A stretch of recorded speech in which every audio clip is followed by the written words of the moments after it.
Welcome back, ladies and gentlemen, to a brand new monthly ranking video here on Max Talks Movies. And today we're talking about the month of September 2021. We have 9 movies to rank. So we're gonna do that very quickly. Before we start with my ranking, please like the video, guys. The thumbs up button, that's the best way to support this channel. Please comment down below. Let me know all the movies that you saw in streaming and new in theaters that came out in the month of September, and rank them for me in the comment section down below. I'd love to see. My ranking isn't the true ranking. It's just my personal ranking.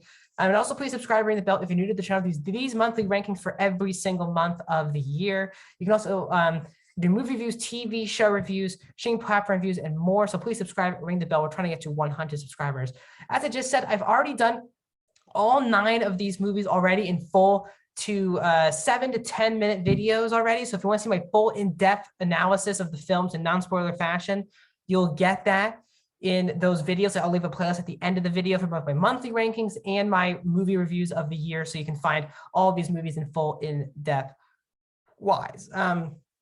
As I also just said, I said last night during my Venom Let There Be Carnage review that I would possibly put that on my October list. I'm not, because the theater was promoting that Thursday was opening day. I am putting Venom 2 Let There Be Carnage on this ranking. So it makes it 9 movies that I saw in the month of September. These are still all non-spoilers. So don't worry, I'm not spoiling any of these movies. I'm just going to talk about them. And let's kick things off with number 9, and that is Thevoyeurs, which is an Amazon Prime sexual erotic thriller with Justice Smith and Sydney Sweeney in the main roles. This is easily one of my least favorite films. These next 2 are definitely my bottom 10 of the year. There's a big step up from these bottom 2 films to the top 7. I really hated this movie from start to finish. It was kind of a Rear Window badly done ripoff in the first half of this movie. And then it became a ridiculous, non-realistic, beating you over the head messaging second half of the film in a third act that wants to do so many twists and turns that make absolutely no sense a part of it. Justice Smith was easily the best part of this entire movie. Sadly, his character out of the 4, he really doesn't get as much screen time as he deserves for. It's a weird voice that he's doing, but the actual character itself is good. And I do always like Sydney Sweeney in Euphoria. I'm really sad to see her in this project because it's not a good performance. And it's a really awful character that isn't likable for the entire film. So Thevoyeurs is coming in at number 9. You can check this one out on Amazon Prime if you want. Number 8 is Afterlife of the Party, which is a Netflix film with Victoria Justice. Another film that both these films are actually doing better critics-wise and audience-wise than what I have. I just really did not like both these experiences. This movie, just like the first, even more so than Thevoyeurs, has a main character that is so unlikable. It's tough to root for her to fix the things that happen in her life. If you're not familiar with the Afterlife of the Party, Victoria Justice suddenly just dies. She trips, falls, hits her head on something. She is killed. And before she can go up to heaven, she needs to fix 3 things that she left unfixed in the real, which is her best friend, them breaking up, and her relationships with her 2 separated parents. The best friend in the film, the character is Lisa. She was easily the best part of the entire film, which makes this even above Thevoyeurs, was Lisa's character. And their relationship, you could actually feel. If the film just focused on this friendship between our main character and her friend Lisa, then the whole movie would actually be really good and solid Netflix film. But because it wants to do so many other things and have really bad CGI with these angels, and there's so much back and forth, and because the movie wants to rush you so into her death, you don't get enough time with her in the real world to care about what she needs to fix back in the real world. You're like 10 minutes in, she's already dead. And you don't have any of these established relationships really out there except the one with her friend. And you're told 20 minutes in that she has this awful relationship with her mom and a off and on relationship with her dad. You're told this 20 minutes and you're never shown it. You're just told it's a very cheesy movie, very cliche lines. Movie I just did not get into. I know a lot of people did more than me. I wish I was with you. If you guys like the movie, good for you. It was not me. Coming in number 7 this month is Intrusion, another Netflix original film. This stars Freida Pinto and Logan Marshall Green. It's a home invasion film that I thought that the acting was really good, especially from Pinto, who really carries this movie on her back.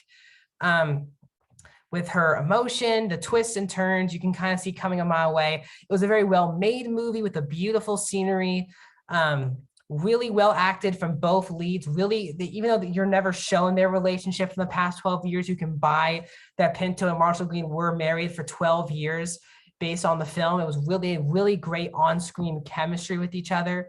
And there was some mystery on what was actually going on, but it's a very predictable home invasion film. It does nothing new with the genre, but doesn't really ruin the genre. It's just a middle of the road home invasion film. And that's kind of why it is at number 7 this month in September. To number 6 we go. We stay with Netflix with The Starling, which was a movie that was shown at the Toronto International Film Festival, which I reviewed another one of those movies today on this channel. So The Starling was with Melissa McCarthy, Chris O'Dowd. Something happens tragic in their marriage. So Chris O'Dowd goes into a mental institute while Melissa McCarthy is forced to pick up the remains and try to move on with her life, but still going to try to recoup her marriage. And this involves a bird that keeps showing up at her house. That is just a huge plot. This movie for me had the potential to be an Oscar, at least performance-wise, nominated movie, but because of what the plot is of this movie, there's a story in there that if it was the main overarching story of the film, it would have been a really great film. Because they have this whole bird subplot and just other than our two main characters, just meaningless characters. I know it's nice. It was great to see Kevin Kline in this movie, Timothy Olyphant, Skylar Gisondo, Laura Harrier. They're all in just pretty thankless roles. Maybe I guess Kline has the biggest supporting role other than those people, but just thankless roles. And then you have Melissa McCarthy, who is doing a great job in this movie. Now, while her comedy, the comedy in this movie isn't funny at all, I did think her dramatic acting was really great in this movie. You really feel her, and you also really understand Chris O'Dowd. Two really great performances. But because this movie has a bird's main plot with a CGI bird that keeps hitting Melissa McCarthy when she's working in the garden, that's supposed to symbolize something for the marriage. Once that became the main plot of the movie, it just became too much of a distraction of this really unique marriage situation that I wanted to know more about. But because we had this whole bird subplot and a veterinarian subplot, it just doesn't make the movie stand out. So it's another run-of-the-mill Netflix film. And let's say with Netflix, again, it's a lot of Netflix movies that came out every single week, and I review all of them.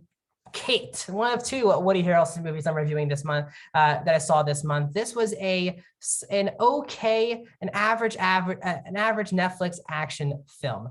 Mary Elizabeth Winstead is by and away the best part of this action film. She has like a day because she is currently dying that she has to find out. She has to kill someone in a day because she is intoxicated with something that will kill her. And this, along with her mentor, Woody Harrelson, she comes along, this kid who has some relation to what happens in the opening scene of the film. But Mary Elizabeth Winstead is by far the best part. She's a badass. She can just kick a lot of ass. The stunt work in this movie is really strong. There's 2 especially standout scenes. One at the very end of the movie was really great when she's just bulldozing through a police area, I guess, or this building. And there's another place in Japan, a little area that I also thought was really well done. And she's great. Woody Harrelson's good. They just don't let him be Woody Harrelson enough in this movie. And what drags this film down really is the story. Other than Kate, you don't know any other character in the entire film. And I found that, no offense to this child actor, I thought the kid, it was written so annoyingly. She was cursing every other word. And she was just too annoying on screen. And after, it was so actually a fun ride just having Mary Elizabeth Winstead go on this journey and having on and off conversations with Woody Harrelson. But then this kid became a huge plot in this movie and it just did not work. So I said it, an average Netflix action film. Let's talk about some above average movies. Again, I only saw 4, in my opinion, above average movies this month. And let's, again, stay on Netflix. The last Netflix movie that I'm going to talk about on this list, and that is Nightbooks, a film that no one really talks about when it came out. It's like a Goosebumps-like Halloween film for kids with this main character who is a kid with the glasses. He writes horror stories, but is basically made fun of it by everyone around him, including his parents. So he stopped writing horror stories, but then a witch takes him and makes him have to read horror stories or he dies every single night. And he meets this girl who's been there for a couple years. And this movie, I just had such a little bit of, it's a little forgettable, fun little kids movie. It's very similar to Goosebumps. The main character, this kid, was one of the more relatable characters I've seen in a kids movie in a really long time. He's extremely relatable. You probably know every person in your life, or you've met someone like this kid in your life at a kid's age. And he's just so relatable. This idea also of him having to write stories, even though he hasn't been writing stories, he really lost the love of writing horror stories. That whole plot line, I just really, really enjoyed in the movie. The other kid doesn't get enough to do. She's kind of just an exposition dump to tell the kid what's been going on at this place for years. So it kind of gives us, the audience, and the child, the horror story kid, that what we need to know about this place. And the witch is also very, very fun in this movie, very over the top. But again, some of the CGI is not good in this movie whatsoever. As I said, Kristen Ritter, who's the witch, she doesn't get enough craziness to do. She does in the first 20 minutes, and then she kind of fades away from the story as the movie progresses, which was a bit of a disappointment. As I said, the CGI isn't great. The set pieces aren't that great. It's one of the more predictable movies of the year, but I just had enough fun watching this movie, and it really hits its demographic really, really well. Let's talk about the movie I just saw last night. Coming in number 3 is Venom, Let There Be Carnage. I was, again, questioning if I should put it on the list. I am putting Venom, Let There Be Carnage on the list.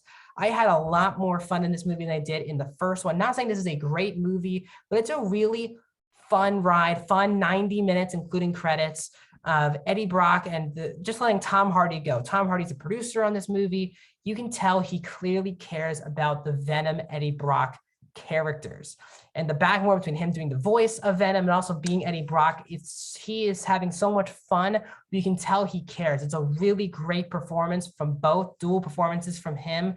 And I can't wait to hopefully see him more as this character. Again, I'm not going to talk any spoilers about this movie. Michelle Williams, she was very good. Woody Harrelson was fine as Carnage, a big upgrade over Riot in the first Venom movie. But again, what this movie has an advantage of over the first one is that we're not just finding out, building the relationship between Venom and Eddie Brock. Their relationship, been together since the first movie, and the fact that the first scene they're already together with the fun banter just made the movie it really did fly by. It's one of the fastest movies I've seen.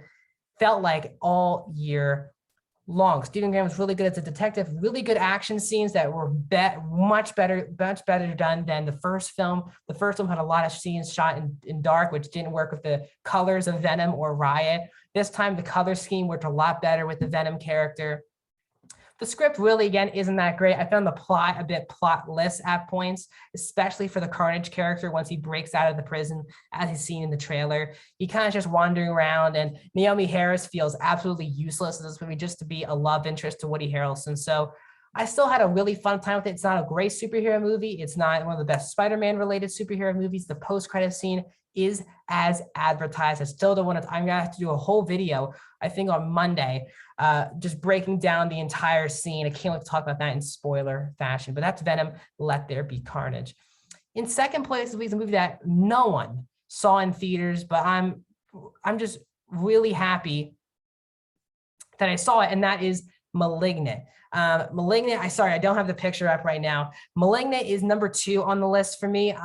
I really like this movie. It was made for me. I gave it 4 out of 5 stars. It's a fun James Wan throwback early 2000s, late 90s horror film with a lot of cheese, a lot of bad acting, but a plot that just keeps you on the edge of your toes. There's so many twists and turns that I just didn't see coming that absolutely worked in this film.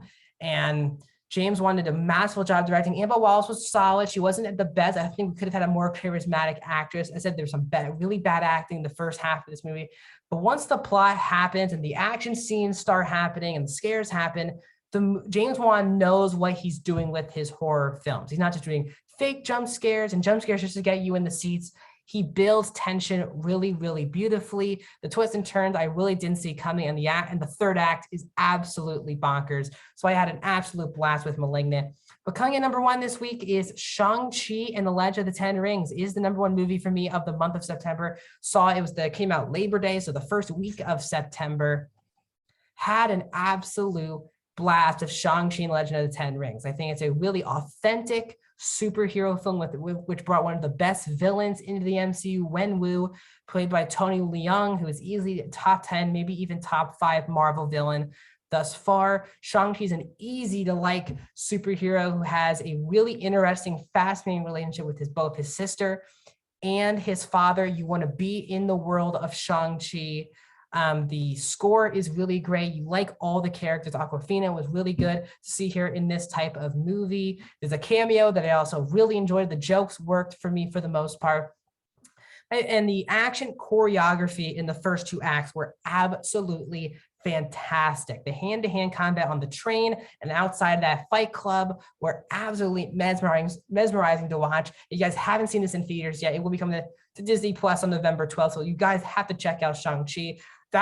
Both post-credit scenes are also fantastic in Shang-Chi and the Legend of the Ten Rings. My biggest issue with the film is just it goes a bit too CGI dependent in the 3rd act. After the first 2 acts was very much hand-to-hand choreography dependent. This 3rd act is completely CGI, which a bit pulled me out of the 3rd act. But this is Shang-Chi. I really do believe it's the best movie I saw in the month of September. So that's my ranking of the movies I saw in the month of September. Let me know your thoughts in the comment section down below, both on my list. Give me your list of all the movies you saw in the month of September. Like the video, subscribe, ring the bell. As I said, I've done longer videos breaking down each of these movies already. You can click that playlist right to my right of all my movie reviews. If you want to see my other monthly rankings I've done for every single month of the last year, you can also click that list right above that video and subscribe. I'll see you guys soon.